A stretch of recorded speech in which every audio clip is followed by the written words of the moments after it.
Welcome back to Midwest Access. Time to see what is trending here on this beautiful Friday. Yes, well, the Beach Boys' Brian Wilson has been placed under conservatorship. The 81-year-old judge approved the guardianship Thursday, citing Wilson's battle with a major neurocognitive disorder, saying that Wilson is no longer able to care for himself. Wilson's longtime manager and his publicist filed for that conservatorship, and they were named as his conservators. According to the filing, the 81-year-old Beach Boys co-founder has been treated for dementia, and they've also agreed to consult with Wilson's children when they're making medical decisions, and both Wilson and his family are all in favor of this ruling. It's sad. It's just sad when anybody's stricken with dementia. Right. So, yeah, and then you got to go through all that. Yeah. Oh, it's terrible. Yeah. Getting old. Hey, also trending here today. Saying no to delicious but unhealthy foods can be a challenge from time to time, but not tomorrow, because it's National Eat Whatever You Want Day. Whatever you want. It's observed annually on May 11th. It's time for a little indulgence. It's meant for people to have a day to indulge a little without feeling guilt or regret. Think of it as a way of satisfying a sweet tooth or the munchies. To celebrate, go ahead and treat yourself to your favorite dessert or snack. Okay, what does that immediately make you think of? If you're going to cheat, what are you going to cheat with? Something good? I'd probably just have a Mountain Dew. Really? Yeah. Oh, you must eat healthy. I try to eat healthy, but I really like soda. Soda's my downfall. Yeah, soda's tough, especially Mountain Dew. Yes. It's like delicious. Who doesn't like a cold Mountain Dew? Everyone likes it.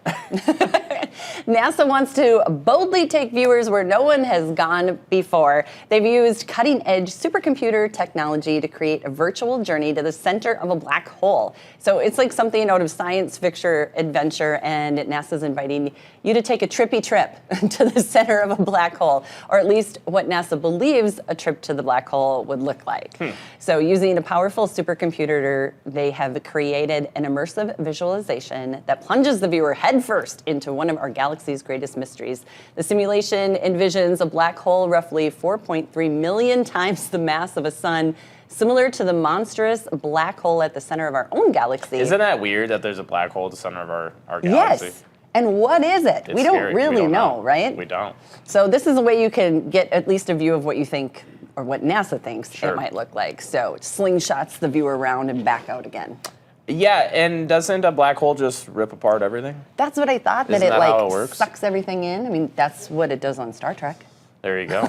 Star Trek. We don't need all that. We'd know what happens on Star Trek. Exactly. Hey, the town of Macomb, Illinois, home of Western Illinois, I have been to Macomb before, had a big celebration. Lizzie Maggie, a native to the town who is credited with inventing what would become the beloved board game Monopoly. I didn't know this. The town unveiled the world's largest Monopoly board in her honor.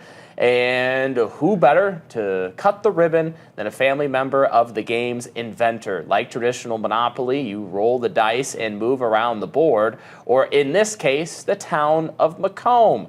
You can win prizes along the way, like coupons for local businesses, or you can take a selfie in jail. Kind of like that. Nice. Enhanced AI and more game pieces could be on the way sooner than you think. Residents and visitors can play Macombopoly. Nice. 24 hours a day, all year long. That's pretty cool. That is really cool. And they had a statue of her and everything. Yeah, that's neat. Yeah. Well, imagine this, a Florida man. A Florida man. Have you ever Googled, if you've never done it before, take your birthday and then, so mine would be, in September, and you take that day and then just type in Google Florida man and just see what happened on that day.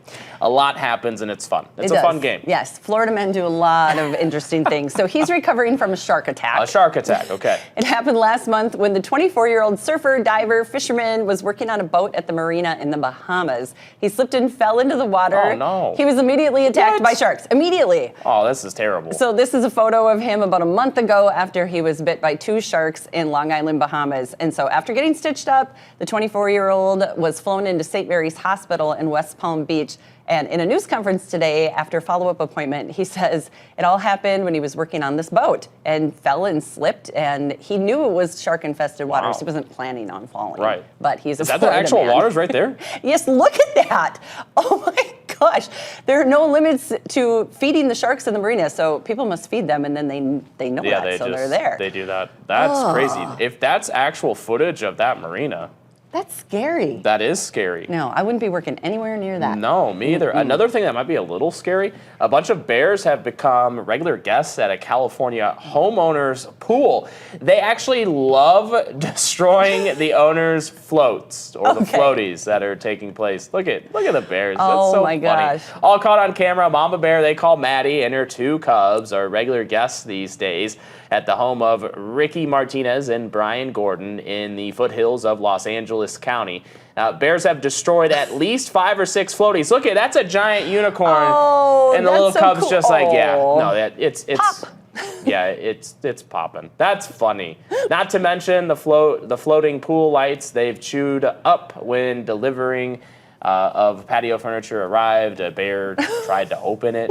When the guys first moved in a year and a half ago, they were a little nervous, but now the owners plan to just grin and bear it. Oh, look at that. See what you did there. That's funny. I didn't do it. It was written for me. Oh, well, they did a good job. Yeah. Nice job, writers. That would be so scary. Anyway, It would be. we've still got lots to come. Michael Wheeler is an award-winning author here to share about his daily devotional book called Spirit Calling.